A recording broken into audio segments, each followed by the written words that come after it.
সালাতুত তাসবিহ এমন একটি নফল সালাত যে সালাতের মধ্যে ৪ রাকাতের সালাতের ভেতরে সাধারণ সূরা কারাত এবং সাধারণ যে জিকির আজকার আছে সেগুলোর পাশাপাশি অতিরিক্ত হিসেবে সুবহানাল্লাহি ওয়া আলহামদুলিল্লাহি ওয়া লা ইলাহা ইল্লাল্লাহু আল্লাহু আকবার এই তাসবিহটি ৩০০ বার পাঠ করা হয়।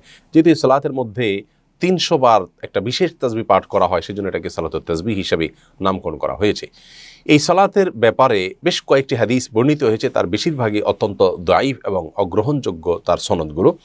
কিন্তু একটি হাদিস যেটি আব্দুল্লাহ ইবনে আব্বাস রাদিয়াল্লাহু তাআলা আনহু বর্ণনা করেছেন যে নবী সাল্লাল্লাহু আলাইহি ওয়াসাল্লাম তার চাচাকে এই সালাতুত তাসবিহ শিক্ষা দিয়েছেন, সেই হাদিসটির সনদ নিয়ে মুহাদ্দিসদের মধ্যে বিভিন্ন রকমের মন্তব্য রয়েছে, মিশ্র মন্তব্য রয়েছে। কেউ কেউ এটাকে বিশুদ্ধ বলেছেন, যেমন আল্লামা আলবানী রাহিমাহুল্লাহ এর কয়েকটি সনদকে পর্যালোচনা এবং পর্যবেক্ষণ করে এটিকে বিশুদ্ধ হিসাবে গ্রহণযোগ্য হিসাবে উল্লেখ করেছেন। আর ইমাম ইবনে হাজার আসকালানী রাহিমাহুল্লাহ এটিকে হাসান বলে উল্লেখ করেছেন।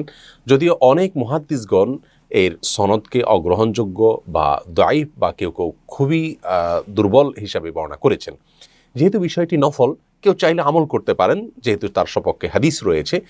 আর এই সালাতের পদ্ধতি যেটি আব্দুল্লাহ ইবনে আব্বাস রাদিয়াল্লাহু তাআলা বর্ণিত হাদিসে রয়েছে সেটি হলো যে প্রথম রাকাতে এবং প্রত্যেক রাকাতে সূরা কারাত পাঠ করার পর দাঁড়িয়ে ১৫ বার সুবহানাল্লাহি ওয়া আলহামদুলিল্লাহি ওয়া লা ইলাহা ইল্লাল্লাহু আল্লাহু আকবার ওয়া লিল্লাহিল হামদ এই তাসবিহ ১৫ বার পাঠ করবেন। এরপর রুকুতে গিয়ে তাসবিহ পড়ার পর ১০ বার, রুকু থেকে দাঁড়িয়ে ১০ বার, সিজদায় গিয়ে তাসবিহর পরে ১০ বার, সিজদা থেকে উঠে বসে ১০ বার, আবার সিজদায় গিয়ে তাসবিহর পরে ১০ বার, আবার সিজদা থেকে উঠে বসে ১০ বার।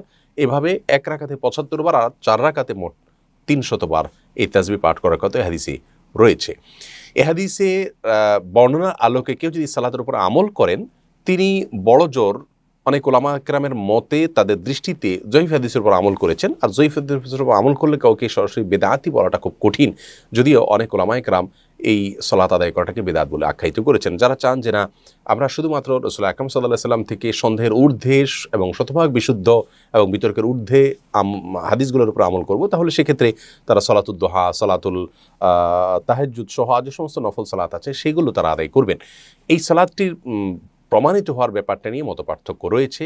অনেকেই দাঈফ সূত্রে এটি বর্ণিত হয়েছে বলে দাবি করেছেন, আর কেউ কেউ এটাকে সহিহ হিসাবে উল্লেখ করেছেন। এ হলো মোট সালাতুত তাসবিহ সম্পর্কিত সংক্ষিপ্ত বর্ণনা।